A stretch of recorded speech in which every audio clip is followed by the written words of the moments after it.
श्री शिवाय नमस्तु भयम। दोस्तों, जैसा कि आप सभी लोग जानते हैं कि 24 मई 2026 यानी रविवार को पड़ रही है पुरुषोत्तम मास की ज्येष्ठ शुक्ल पक्ष नवमी तिथि, जो बहुत ही खास है।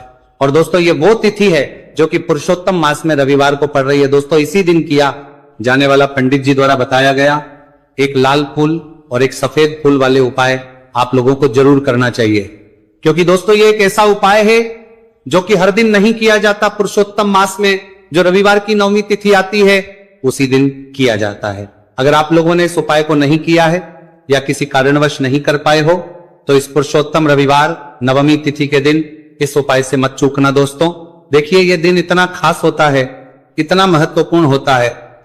देखा गया है कभी कभी बड़े बड़े पूजा पाठ अनुष्ठान से जो मनोकामना पूर्ण नहीं होती है, वह पुरुषोत्तम रविवार के दिन एक छोटे से करने से ही आपकी मनोकामना पूर्ण हो जाती है।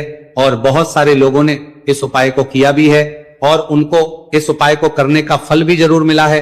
अगर आप लोग भी इस उपाय को इस रविवार के दिन करना चाहते हैं तो आप इस उपाय को पहले अच्छे से समझ लेना, सुन लेना, उसके बाद करना। आपको इस उपाय का फल जरूर मिलेगा, आपकी सभी मनोकामनाएं पूरी हो जाएंगी। दोस्तों, हम आपको यहां पर बता दें कि ये जो एक लाल फूल और एक सफेद फूल वाले उपाय है, ये उपाय पंडित जी ने अपनी अभी की सीहोर की कथा में ही बताया है। उपाय को करने से आपके घर में चाहे किसी भी प्रकार की दोहक और समस्या क्यों ना चल रही हो, आपको उसका कारण भी नहीं पता है कि भाई ये समस्या किस कारण से चल रही है, उसका कुछ भी कारण हो सकता है। जैसे पितृदोष हो सकता है, काल सर्प दोष हो सकता है, या किसी भी तरह का मंगल दोष भी हो सकता है, और भी बहुत तरह के दोष होते हैं, कुछ भी हो सकता है। पर आपको इस उपाय को करने के लिए अपने दोष को पता लगाने की भी जरूरत है। आपके घर में किस कारण से इतनी दुख और परेशानी आ रही है वो भी आपको पता लगाने की जरूरत नहीं है। बस रविवार को नवमी तिथि के दिन इस उपाय को कर लेना है, क्योंकि इसी एकमात्र उपाय को करने से आपके पूरे घर परिवार में सुख और शांति हो जाएगी।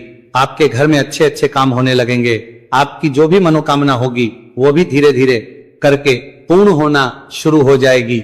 अब हम समझते हैं इस एक लाल फूल और एक सफेद फूल वाले उपाय को आपको करना कैसे है, किसको करना है, किस करना है और कैसे करना है। देखो, उपाय बिल्कुल आसान है, बस समझने वाली बात है। ध्यान से समझिए, उसके बाद ही आप लोग जो है इस उपाय को जरूर कीजिएगा। सबसे पहली चीज हम लोग ये समझते हैं कि इस एक लाल फूल और एक सफेद फूल वाले उपाय को इस आने वाली रविवार नवमी तिथि के दिन किसको करना है। तो देखिए, इस उपाय को घर के सभी सदस्यों को करने की बिल्कुल भी जरूरत नहीं है। घर में से कोई एक मुख्य बड़ा सदस्य इस उपाय को करेगा तो उस घर परिवार के सभी सदस्यों को इस उपाय को करने का फल मिल जाएगा। पर वो बड़ा सदस्य कौन होगा, कौन व्यक्ति इस उपाय को करेगा? तो यहां पर देखिए, हम आपको बता दें, घर की जो बड़ी माताएं बहनें होंगी, घर की बड़ी माताओं बहनों में से कोई भी एक माता बहन इस वाले उपाय को कर सकती है। अपने पूरे घर परिवार के लिए घर में सभी सदस्यों को इस उपाय को करने की जरूरत नहीं है। मात्र घर की जो माताएं बहनें हैं उनमें से कोई भी एक माता बहन इस वाले उपाय को करेगी तो उसके घर परिवार के पूरे सदस्यों को इस उपाय का फल मिलेगा। अगर किसी कारणवश माताएं बहनें घर में उपस्थित ना हो या वो इस उपाय को ना कर रही हो, कुछ दिक्कत हो, तो भाई उस जगह पर फिर घर का कोई बड़ा व्यक्ति भी इस उपाय को कर सकता है। माताओं बहनों के कहने का मतलब यह था कि माताएं बहनें घर की लक्ष्मी होती है। जब घर की लक्ष्मी कोई उपाय करती है तो निश्चित ही भगवान शिव जी जल्दी प्रसन्न होते हैं और उपाय का फल में बहुत जल्दी और बहुत बड़ा करके भी यहां पर देते हैं। तो आप लोग ये बात समझ गए होंगे। अब हम ये बात समझते हैं कि इस वाले उपाय को हमें करना किस समय है। एक लाल फूल और एक सफेद फूल वाले उपाय को हमें नवमी तिथि के दिन करना किस समय है। तो देखिए, इस उपाय को करने का जो समय है, सुबह का समय भी है और शाम का समय भी है। अब देखिए, यहां पर हम मुख्य रूप से सुबह का समय नहीं बोलेंगे, क्योंकि देखिए ये जो नवमी तिथि है, और आप सभी लोग जानते हैं रविवार नवमी तिथि के दिन का प्रदोष काल का मतलब शाम का जो समय होता है ना, इस दिन भगवान शिव जी का सबसे प्रिय दिन होता है।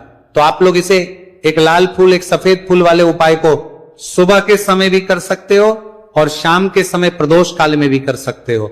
सुबह के समय अगर कर रहे हो तो 10 या फिर 11 बजे तक भी अगर उपाय करोगे तो भी आपको उपाय का फल मिलेगा।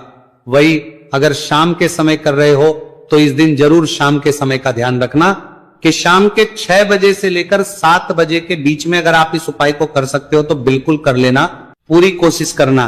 पर अगर किसी कारणवश इस समय के बीच में ना कर पाओ तो रात 8 बजे तक भी अगर आप उपाय को करोगे तो आपको उपाय का फल जरूर मिलेगा।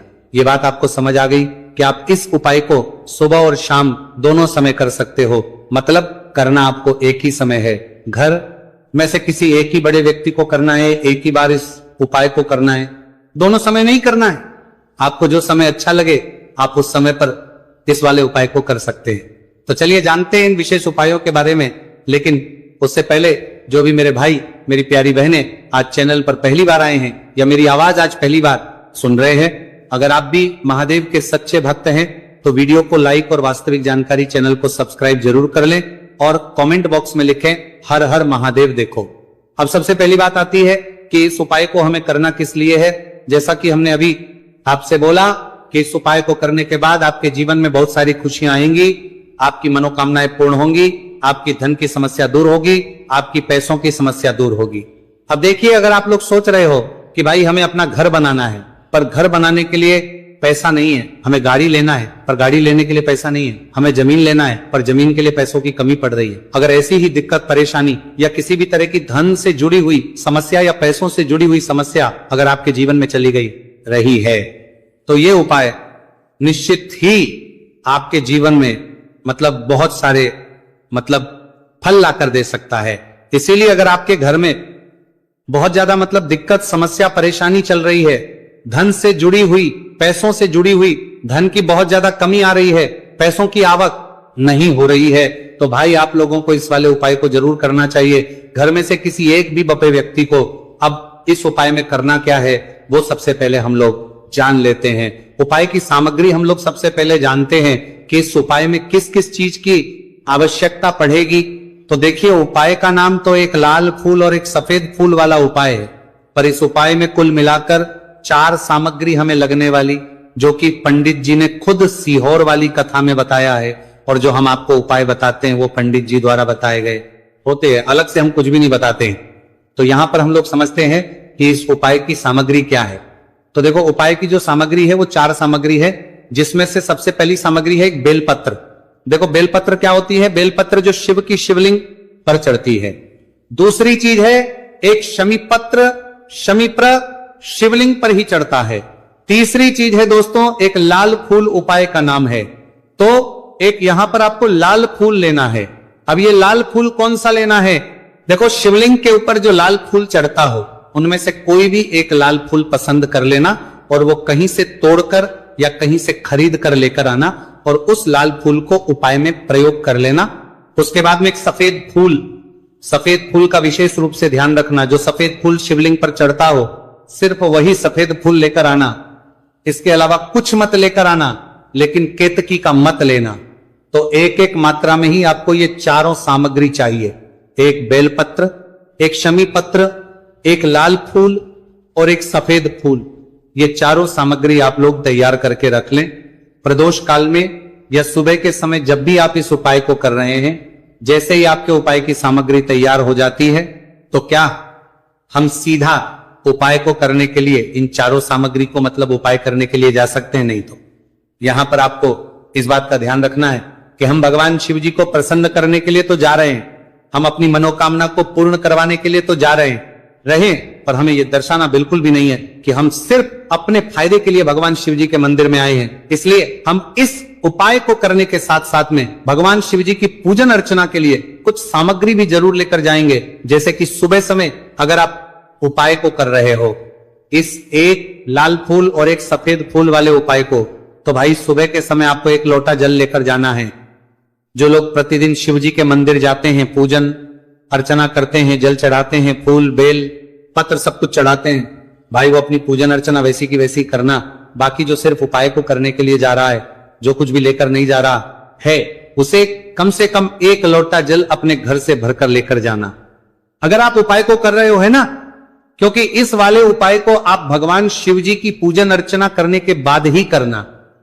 वहीं अगर बात करें शाम के समय की, अगर कोई व्यक्ति शाम के समय प्रदोष काल में इस बरकर में वाले उपाय को कर रहा है, तो भाई आपको मात्र एक घी का दीपक तैयार करना है। ये बात हम हमेशा बोलते हैं। शाम के समय प्रदोष काल में कोई कर रहे हो ना, तो दीपक का विशेष महत्व होता है। रविवार, नवमी तिथि, दिन का प्रदोष काल में जो भी व्यक्ति दीपक जलाता है ना भगवान शिव जी के मंदिर में, भाई उसके जीवन से सारी दुख और परेशानियां भी दूर होती है। तो भाई इस दिन दीपक का विशेष रूप से ध्यान रखना आप लोग। अगर आप इस उपाय को शाम के समय प्रदोष काल में कर रहे हो, है ना, ये जो दीपक आप लोगे ये आटे का लोगे। जो आटा आप गूंद दोगे उसके अंदर कुछ भी मत डालना, मात्र साधा आटा लगाकर उसे तैयार कर लेना और एक मीडियम साइज का दीपक तैयार कर लेना। दीपक ना ज्यादा छोटा हो ना ज्यादा बड़ा हो, है ना। उसके बाद में दीपक आपका तैयार हो जाए तो इसके अंदर जो बत्ती रखोगे वो गोल बत्ती रखोगे। देखो गोल बत्ती भी दो तरह की होगी, एक बाजार की और एक घर वाली। तो कोशिश करना अपने घर में जो रुई रखी हुई है उस रुई से आप लोग एक गोल बत्ती अपने ही हाथों से बनाओ। उपाय का फल अच्छा मिलता है। भगवान शिव जी जल्दी प्रसन्न होते हैं। जब हम किसी भी उपाय को अपने हाथों से परिश्रम करके तैयार करते हैं तो आपको उस दीपक के अंदर एक गोल बत्ती रख देनी है। इसके अंदर जो चीज आप लोग डालोगे वो डालोगे शुद्ध देसी गाय का घी। इस बात का विशेष रूप से ध्यान रखना, शुद्ध देसी गाय का घी ही डालना है, तेल वगैरह नहीं। आज के दिन तो मत डालना, रविवार नवमी तिथि के दिन, क्योंकि भगवान शिव जी का सबसे प्रिय दिन और प्रिय समय पर हम लोग इस वाले उपाय को कर रहे हैं। तो थोड़ा सा शुद्ध गाय का घी इतना डालना कि वो दीपक कुछ समय तक चल सके।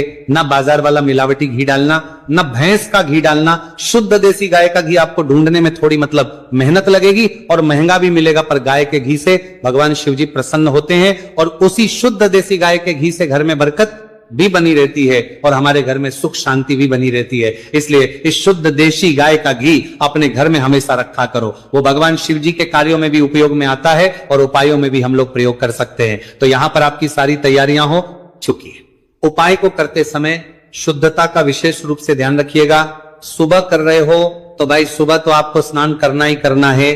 बाकी शाम को कर रहे हो तो शाम को मात्र हाथ मुंह धोकर भी आप लोग इस वाले उपाय को कर सकते हो। कोई दिक्कत वाली बात नहीं है भाई।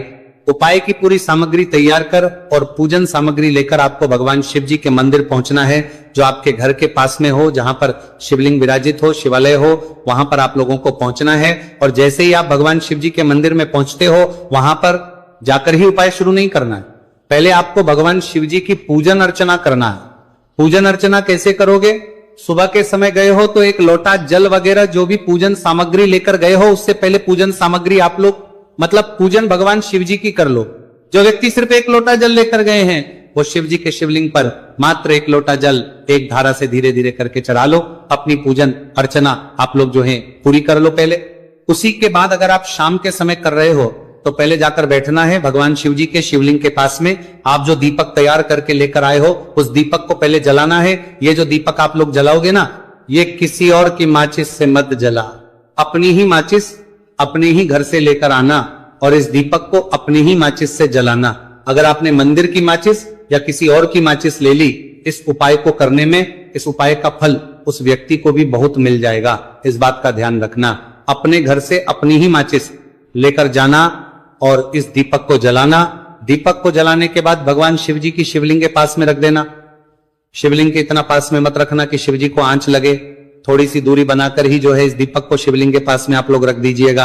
अब जैसे ही आपकी पूजन अर्चना हो जाती है भगवान शिव जी के शिवलिंग के सामने या आसपास कहीं पर भी बैठ जाइए उपाय को करने के लिए। और उपाय को करने से पहले आप लोग अपनी वो चारों पूजन सामग्री निकाल लीजिए। उपाय की जो सामग्री है वो निकाल लीजिए और भगवान शिव जी के शिवलिंग के ऊपर एक माता अशोक सुंदरी जी का स्थान देख लीजिए। माता अशोक सुंदरी जी का जो स्थान होता है वो जलाधारी के ऊपर होता है। जलाधारी के बिल्कुल बीचों बीच में होता है। आप लोगों ने देखा भी होगा शिवलिंग की जलाधारी होती है। जलाधारी के बिल्कुल बीचों बीच का जो स्थान होगा वो माता अशोक सुंदरी जी का स्थान होगा, क्योंकि यहीं पर हमें ये जो है उपाय को करना है। सबसे पहली चीज जब हम उपाय को करना शुरू करते हैं, आप सबसे पहले अपनी एक बेलपत्र उठा लो। एक बेलपत्र को आपको माता अशोक सुंदरी जी वाले स्थान पर सबसे पहले समर्पित करना है। बेलपत्र की डंडी का मुख होगा जलाधारी की तरफ जहां से जल बहता है और नीचे गिरता है, और बीच वाली बड़ी पत्ती का मुख मतलब शिवलिंग की तरफ होगा। इस तरीके से आपको इस बेलपत्र को माता अशोक सुंदरी जी वाले स्थान पर समर्पित कर देना है। उसके बाद में अपनी एक शमी पत्र उठा लो जो आप उपाय के लिए लेकर आए हुए हो। शमी पत्र को उठाकर शमी पत्र की भी जो डंडी का भाग होगा वो जल की तरफ करके, जहां से जल बहता है नीचे गिरता है उस तरफ करके, और पत्ती वाला भाग शिवलिंग की तरफ करके इस शमी पत्र को भी उस बेल पत्र के ऊपर आपको समर्पित कर देना है। समर्पित करने के बाद अब आप ले लो अपना एक लाल फूल जो आप उपाय को करने के लिए लेकर आए हुए हो। इस लाल फूल का जो खिला हुआ भाग होगा, चाहे वो गुलाब का फूल हो, चाहे कोई सा फूल जो शिवलिंग पर चढ़ता हो, भाई उस फूल का जो खिला हुआ भाग होगा वो शिवलिंग की तरफ होगा। बाकी जो पीछे का भाग होगा फूल का वो जलाधारी की तरफ, जहां से जल बहता है नीचे गिरता है उस तरफ होगा। और आखिरी में आपका जो एक सफेद फूल बचा हुआ है, इस सफेद फूल को भी आपको लेना है और सफेद फूल का जो खिला हुआ भाग होगा वो शिवलिंग की तरफ होगा। जहां पर शिवलिंग रखा हुआ है उस तरफ होगा और डंडी का भाग जलाधारी के पीछे की तरफ हो जाएगा। मतलब जो जहां से जल बहता है और नीचे गिरता है, जब आप एक बेलपत्र, एक शमी पत्र और एक लाल फूल, एक सफेद फूल चढ़ा रहे हो, तो उस समय आप लोगों को कांता भगवान या कांता चक्र का नाम लेते हुए ही जो है इस उपाय को करना है और भगवान शिव जी और नारायण जी का स्मरण करते हुए ही कुछ समय तक चल सके। न बाजार वाला मिलावटी घी डालना, न भैंस का घी डालना। शुद्ध देसी गाय का घी आपको ढूंढने में थोड़ी मतलब मेहनत लगेगी और महंगा भी मिलेगा, पर गाय के घी से भगवान शिव जी प्रसन्न होते हैं और उसी शुद्ध देसी गाय के घी से घर में बरकत भी बनी रहती है और हमारे घर में सुख शांति भी बनी रहती है। इसलिए इस शुद्ध देशी गाय का घी अपने घर में हमेशा रखा करो। वो भगवान शिव जी के कार्यों में भी उपयोग में आता है और उपायों में भी हम लोग प्रयोग कर सकते हैं। तो यहां पर आपकी सारी तैयारियां हो चुकी है। उपाय को करते समय शुद्धता का विशेष रूप से ध्यान रखिएगा। सुबह कर रहे हो तो भाई सुबह तो आपको स्नान करना ही करना है। बाकी शाम को कर रहे हो तो शाम को मात्र हाथ मुंह धोकर भी आप लोग इस वाले उपाय को कर सकते हो। कोई दिक्कत वाली बात नहीं है भाई। उपाय की पूरी सामग्री तैयार कर और पूजन सामग्री लेकर आपको भगवान शिव जी के मंदिर पहुंचना है, जो आपके घर के पास में हो, जहां पर शिवलिंग विराजित हो, शिवालय हो, वहां पर आप लोगों को पहुंचना है। और जैसे ही आप भगवान शिव जी के मंदिर में पहुंचते हो, वहां पर जाकर ही उपाय शुरू नहीं करना है। पहले आपको भगवान शिव जी की पूजन अर्चना करना है। पूजन अर्चना कैसे करोगे? सुबह के समय गए हो तो एक लोटा जल वगैरह जो भी पूजन सामग्री लेकर गए हो, उससे पहले पूजन सामग्री आप लोग मतलब पूजन भगवान शिव जी की कर लो। जो व्यक्ति सिर्फ एक लोटा जल लेकर गए हैं वो शिव जी के शिवलिंग पर मात्र एक लोटा जल एक धारा से धीरे धीरे करके चढ़ा लो। अपनी पूजन अर्चना आप लोग जो है पूरी कर लो पहले। उसी के बाद अगर आप शाम के समय कर रहे हो तो पहले जाकर बैठना है भगवान शिव जी के शिवलिंग के पास में। आप जो दीपक तैयार करके लेकर आए हो उस दीपक को पहले जलाना है। ये जो दीपक आप लोग जलाओगे ना, ये किसी और की माचिस से मत जला, अपनी ही माचिस अपने ही घर से लेकर आना और इस दीपक को अपनी ही माचिस से जलाना। अगर आपने मंदिर की माचिस या किसी और की माचिस ले ली, इस उपाय को करने में इस उपाय का फल उस व्यक्ति को भी बहुत मिल जाएगा। इस बात का ध्यान रखना। अपने घर से अपनी ही माचिस लेकर जाना और इस दीपक को जलाना। दीपक को जलाने के बाद भगवान शिव जी की शिवलिंग के पास में रख देना। शिवलिंग के इतना पास में मत रखना कि शिव जी को आंच लगे। थोड़ी सी दूरी बनाकर ही जो है इस दीपक को शिवलिंग के पास में आप लोग रख दीजिएगा। अब जैसे ही आपकी पूजन अर्चना हो जाती है, भगवान शिव जी के शिवलिंग के सामने या आसपास कहीं पर भी बैठ जाइए उपाय को करने के लिए। और उपाय को करने से पहले आप लोग अपनी वो चारों पूजन सामग्री निकाल लीजिए। उपाय की जो सामग्री है वो निकाल लीजिए और भगवान शिव जी के शिवलिंग के ऊपर एक माता अशोक सुंदरी जी का स्थान देख लीजिए। माता अशोक सुंदरी जी का जो स्थान होता है वो जलाधारी के ऊपर होता है। जलाधारी के बिल्कुल बीचों बीच में होता है। आप लोगों ने देखा भी होगा शिवलिंग की जलाधारी होती है। जलाधारी के बिल्कुल बीचों बीच का जो स्थान होगा वो माता अशोक सुंदरी जी का स्थान होगा, क्योंकि यहीं पर हमें ये जो है उपाय को करना है। सबसे पहली चीज जब हम उपाय को करना शुरू करते हैं, आप सबसे पहले अपनी एक बेलपत्र उठा लो। एक बेलपत्र को आपको माता अशोक सुंदरी जी वाले स्थान पर सबसे पहले समर्पित करना है। बेलपत्र की डंडी का मुख होगा जलाधारी की तरफ, जहां से जल बहता है और नीचे गिरता है, और बीच वाली बड़ी पत्ती का मुख मतलब शिवलिंग की तरफ होगा। इस तरीके से आपको इस बेलपत्र को माता अशोक सुंदरी जी वाले स्थान पर समर्पित कर देना है। उसके बाद में अपनी एक शमी पत्र उठा लो जो आप उपाय के लिए लेकर आए हुए हो। शमी पत्र को उठाकर शमी पत्र की भी जो डंडी का भाग होगा वो जल की तरफ करके, जहां से जल बहता है नीचे गिरता है उस तरफ करके, और पत्ती वाला भाग शिवलिंग की तरफ करके इस शमी पत्र को भी उस बेल पत्र के ऊपर आपको समर्पित कर देना है। समर्पित करने के बाद अब आप ले लो अपना एक लाल फूल जो आप उपाय को करने के लिए लेकर आए हुए हो। इस लाल फूल का जो खिला हुआ भाग होगा, चाहे वो गुलाब का फूल हो, चाहे कोई सा फूल जो शिवलिंग पर चढ़ता हो, भाई उस फूल का जो खिला हुआ भाग होगा वो शिवलिंग की तरफ होगा। बाकी जो पीछे का भाग होगा फूल का, वो जलाधारी की तरफ, जहां से जल बहता है नीचे गिरता है उस तरफ होगा। और आखिरी में आपका जो एक सफेद फूल बचा हुआ है, इस सफेद फूल को भी आपको लेना है और सफेद फूल का जो खिला हुआ भाग होगा वो शिवलिंग की तरफ होगा।